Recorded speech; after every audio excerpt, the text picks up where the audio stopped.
So our short talk speaker of the night is Eric Meyer. He'll be talking about nuclear energy in a presentation called Two Steps Forward, One Step Back, how nuclear plant closures are canceling climate progress and benefiting the fossil fuel industry. And a quick background, I'm sure I'll give you more, but Eric is a trained climate reality leader and also the founder and executive director of Generation Atomic. So with that, take it away, Eric. Awesome. Thank you so much. Yeah, I guess I can skip that part of my intro. Well, I just really appreciate the opportunity to share with you guys tonight. How's that looking? Good? Good, yep. All right. And this is a topic very near and dear to me. I think it's probably one of the greatest environmental challenges kind of unfolding before us that nobody really knows about. Yeah, we'll see what we think here. So yeah, you heard the name of the presentation. First of all, I'll tell you a little bit more about who I am because our chapter's new. I don't think we all know each other that well yet. So I grew up in Southwest Minnesota, sometimes called the Saudi Arabia of wind, and driving around with my dad. I remember always seeing windmills and corn and signs for ethanol and having many conversations about how great it would be if someday we could power our civilization with all renewable technologies. And so I think I always was thinking about that growing up. Of course, you're a kid who is good at music, thinks that's fun. Maybe you decide to go to college for that. So I did that, and turns out I was kind of good at singing and was able to get a couple professional singing roles, get flown around a little bit, having fun with that. And it was about during that time when I was still in college, but getting these gigs, when a friend sent me a TED Talk about a different type of nuclear reactor that used a liquid fuel instead of a solid, and thorium instead of uranium. And the math, the energy density was just astonishing. A golf ball sized piece could generate your entire lifetime supply of energy. So, electricity, transportation, heat, manufacturing, you name it. And we could also eliminate nuclear waste and old nuclear weapons in the process. Sounded incredible. If you heard of Bill Gates' TerraPower reactor that was featured on 60 Minutes recently, this is what I had heard about and back then. And it kind of began me on a journey where I wanted to learn more about all types of nuclear energy. Because up until that point, my assumption was 100% based on The Simpsons. I thought it was bad for the environment, wasteful, the employees were incompetent. And then over time, I learned that actually pretty good for the environment because you don't need a lot of land. So we can keep a lot of habitat keep a lot of nature for nature's creatures. I learned that the waste isn't actually leaking out of oil drums. That's maybe more related to nuclear weapons waste, but nuclear power waste is stored in these casks, and there's not a lot of it. That's 45 years of Swiss nuclear waste. All of the US nuclear waste would fit in a single Walmart. That was really surprising to me. And the employees, I've met a few on my journeys, but these are a couple of my favorites. They started something called the Mothers for Nuclear, and they were just featured in the New Yorker 2 weeks ago, which is very cool. Heather, who drives a nuclear reactor, and Kristen, who works on like seismic analysis and is a project manager, and both super good friends of mine. As I was learning all of this, I hadn't quite realized that I had a role to play in any of this yet until climate crisis struck home. So summer 2012, Duluth flood, 10 inches of rain fell in under 24 hours. And I didn't really take the storm seriously, as Duluth is on a hill and shouldn't flood, right? Ended up trapped in my car, having to crawl out of the window and wade to safety. And I think it was at that point when I realized that, you know what, there are enough opera singers in the world, but with climate change getting worse, we're going to need people advocating for the unsung hero of climate change, nuclear power. So I went from opera singer to singing opera about nuclear at COP21 in Paris and being in a movie for doing that, which is pretty cool. And then eventually started my own nonprofit. And so that brings us to today, where we have to add a lot of clean energy in a short amount of time.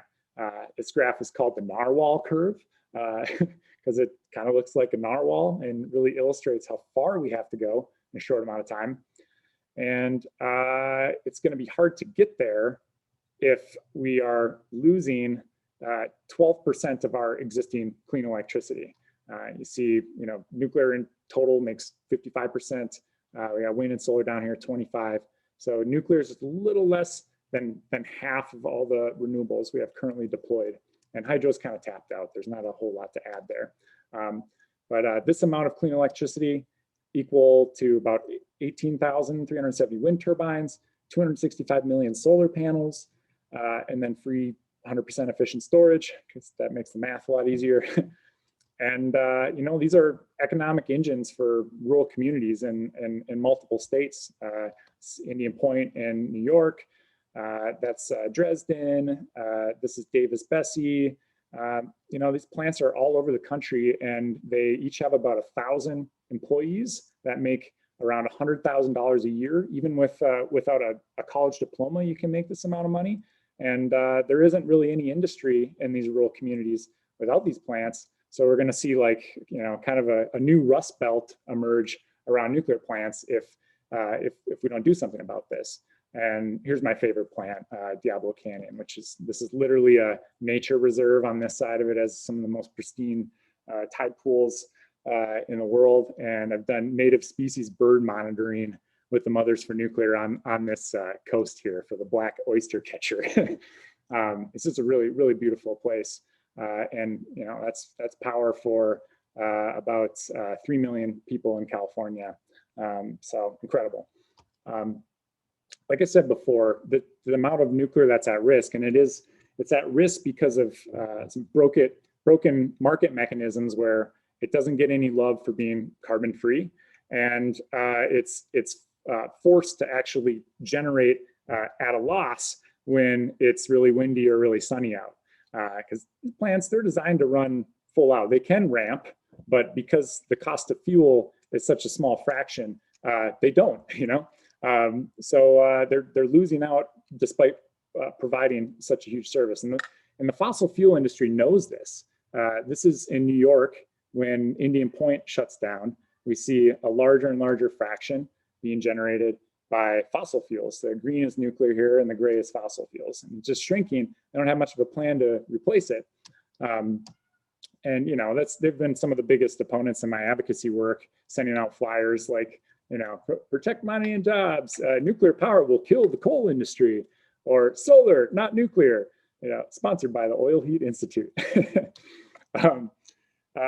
People ask, is it too expensive? Well, if you look at the social cost of carbon, I'm using New York's figures, their Department of Environment and Conservation, $16.5 billion per year it would cost if we lose all these plants in terms of future climate impacts. And that's, maybe we can do it with renewables, right? And a lot of countries have been attempting that. And this shows the real-time emissions and how they fluctuate so rapidly with the weather here. And if you want to get it cleaner and cleaner, like Denmark has to some extent in California, it costs money because you got to build more batteries, got to build more storage. So this is a graph that correlates wind and solar penetration with electricity price. And we see Denmark with their wind way up here, Germany, same. And this color, by the way, is carbon intensity. So we have Norway is very blessed with hydro, very green down here, and Sweden, mix of hydro and nuclear, green and pretty low cost. Too slow? Well, crunch the numbers. If we built renewables to replace that at-risk nuclear as fast as renewables have ever been built, which is Denmark with wind energy over the last decade, it would take us 4.5 years to replace it. So if we got 12-ish years till we got to get there, adding another 5 years on, like by going backwards on our clean energy targets, clean energy that we currently have, is not a good way to do it. So I'm not saying we should do one or the other, definitely. I think we should stack this is this graph of all the speeds next to each other. We stack Denmark and all the rest on top of the fastest nuclear build-outs we've done. And maybe, just maybe, we'll have enough clean energy to do it. And I just have the data in here if anybody wanted to check. Too risky. Like I said, we found out nuclear is among the safest. They're all way down here. Not only that, it's saved about 2 million lives from avoiding fossil particulates. Another thing I learned, it's just like everything I thought I knew is backwards. So in summary, I think we need, it's an emergency moment for the climate and our economy, those local economies. I think we need a national moratorium on reactor closures until we can figure out where this clean energy is gonna come from. Is it politically possible? I think so. Democratic support for nuclear has grown dramatically over the last 2 years. Until we're over a majority. It was added to the Democratic Party platform this past summer. It's part of Joe Biden's plan. Even John Kerry, who is responsible for pulling the plug on the advanced nuclear program in the US in the 90s, is now says, given the challenge we face today and given the progress, go for it. No other alternatives, zero emissions. So I think that now is the moment where we can use all clean energy sources together, and hoping that organizations like ours, Climate Reality Project and others, kind of have the courage to say, you know what, they make a good point. The moment calls for all clean energy sources, and that we can support this. I'm doing a letter to the editor training tomorrow with folks, with volunteers in my organization. Just want to invite anybody. I'll drop a link to that. It's good skill in general. It doesn't have to be used for pro-nuclear advocacy. And then there is a coalition campaign with another group called the Climate Coalition at protectnuclearnow.org. They just have a petition going there. So I just wanted to mention that. All right, that was a little longer than 4 to 7 minutes. So thank you for giving me a few extra minutes to talk about that. And I hope that was helpful and informative for you all. Thank you. Great, thank you, Eric. That was really informative. So, and again, can you hang a little bit if we have questions afterwards so we can, great. Question for Eric. You talked about thorium reactors. Are they making any progress on that? I mean, it's been in the works like a lot of things, but. Yeah, you know, thorium is what got me interested in nuclear. So yeah, the thing about thorium is that there isn't a supply chain for making fuel of it.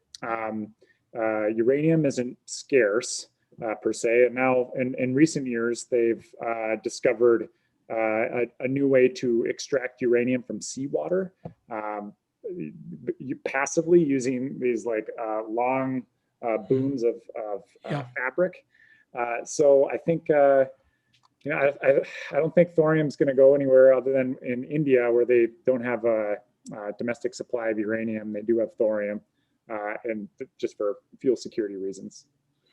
This might have just been a random fact I read a while ago, but isn't China doing a lot with thorium reactors, or is that false? They do. So China has a molten salt reactor program, and the U.S. used to collaborate with them on that until President Trump put the kibosh on that. And we ended up just losing a bunch of intellectual property there and a lot of progress. But so Bill Gates came home.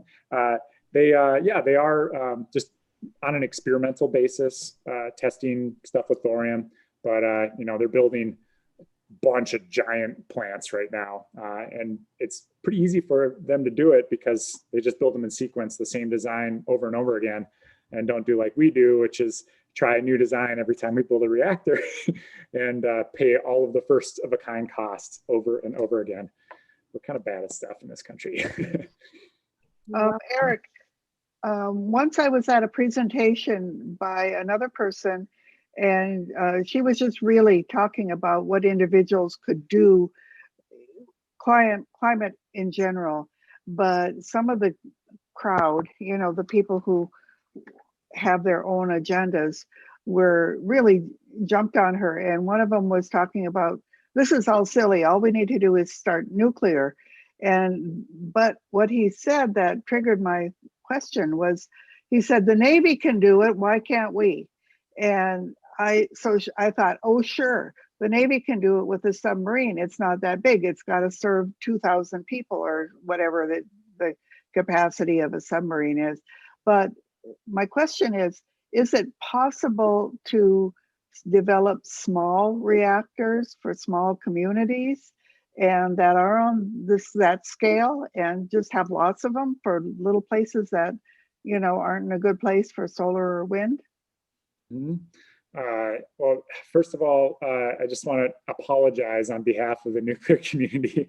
There's a lot of guys like that kind of nuclear advocates a bad name because, I don't know, maybe they come from STEM backgrounds and they're like, let me mansplain clean electricity. Yeah.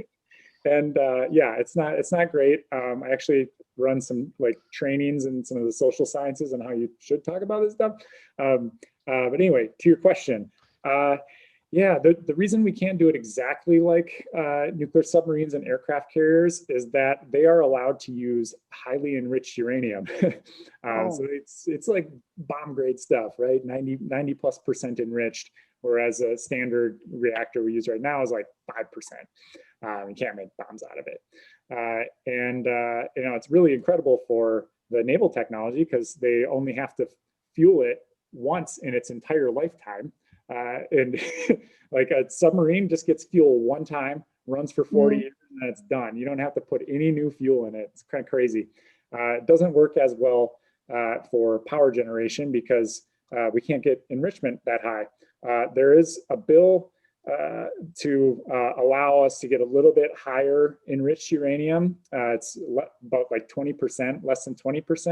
And that would allow companies like Oklo, which is, they're based in Silicon Valley. They make a reactor that's 1.5 megawatts, so roughly a thousandth the size power output than a normal nuclear reactor. You know, fits on a truck and can provide heat, electricity, and desalination for a community of about 1,000 people. So these are for like remote villages in Alaska and Canada. Right now they're using diesel. And they have an absolutely beautiful design. If you search OKLO, you'll see a picture of it, and you also get the origin of the name, which is the natural nuclear reactor that existed on Earth about 2 billion years ago, where just the perfect geologic formation of some uranium got rained on, slowed down the neutrons, and it ran for about 100,000 years, putting out a bunch, enough energy for about 100 washing machines. So a very cool thing to name a reactor. And then there are some that are in between, which is what Bill Gates's company TerraPower would fit into. Thank you. He's designing that, by the way, to have a molten salt battery, heat battery, so that it can ramp and be way more compatible with wind and solar from an economics and technical standpoint than existing reactors are. So we got too much energy, we'll just heat up this giant vat of molten salt. And then when we need more, we'll make steam with that heat instead. So great design.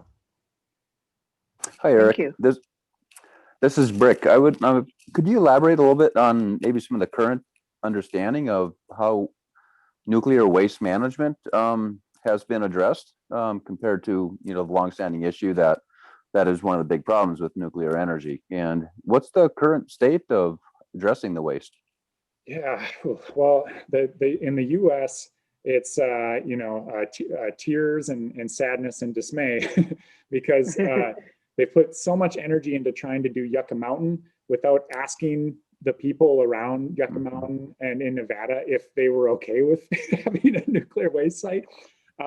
Now there's been an awareness that maybe we should try something called consent-based siting and actually put it out there and take applications. And since then, this is how they do it in Canada. There have been several communities that are like, hey, please, can we do this here? We have good geology, that kind of thing. So there's the kind of traditional way to think about it is to dig 5 miles of tunnels and then make a big, you know, a repository way underground that you drive down into. And that's what they're doing in Finland, for example. It's called Unkalo, and it's supposed to be online, I think, in 2 or 3 years now. And that works. It's kind of expensive. I don't anticipate there being any issue when it takes water 3 million years to travel a foot through the bentonite clay. So if somehow it got, you know, water got into the fuel and corroded it or something, it's taken 3 million years to go that far. So it's not going to hurt anybody. but I would prefer we use something like a new company, Deep Isolation, where they're proposing we use horizontal drilling technology to go beneath the water table and then go sideways right on the site of the existing nuclear plants. You don't have to transport it anywhere. You just put it right down a hole way down in the ground into areas that have been geologically stable and isolated from the water table for millions of years. And then, hopefully maybe we keep it retrievable. So if we want to recycle it later, we can. But either way, not too bad. And that's probably the cheapest way to do it too. Okay. Deep Is it safe to say that locations where fracking technology is being applied is not conducive for that solution that you just described? That's a really interesting question. I don't know. I will ask and get back to you. I would imagine they would say, well, you can just drill a little bit deeper. Yeah. And this isn't fracking either, by the way. It's just the drill. They don't do the fracturing part of it. It's just a hole. Yeah. Thank you. Yep. So this is Bobby. I'm actually in public history, or I have been, and I just wanted to I'm sorry, inflict some history on you. I used to work up in Sherburne County, and Elk River was the site of a demonstration nuclear plant developed in the late 50s. It was around for a few years because the Atomic Energy Commission, whatever they were then, was trying to see if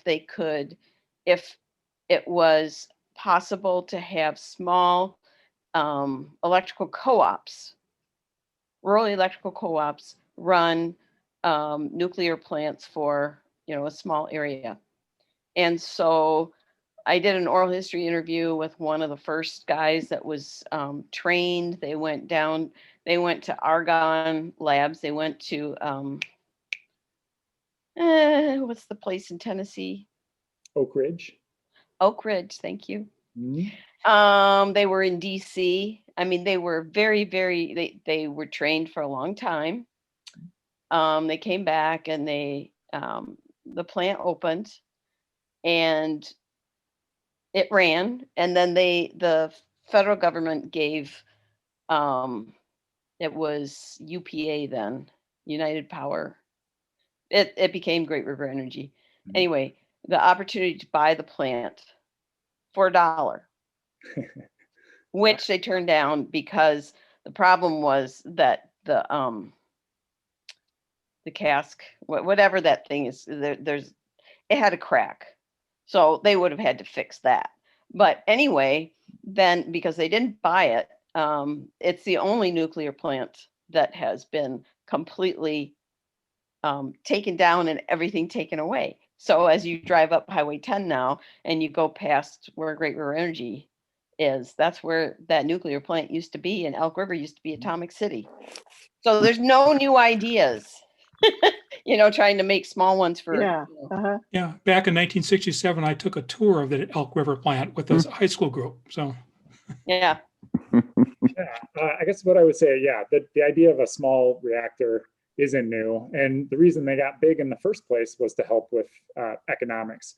And I think if we make the same mistakes we did back then and don't make things in a way where they can be, say, built in shipyards extremely quickly over and over again. If we do these like artisanal, handcrafted, small reactors that are all different, it's never going to be economically competitive, like, even close.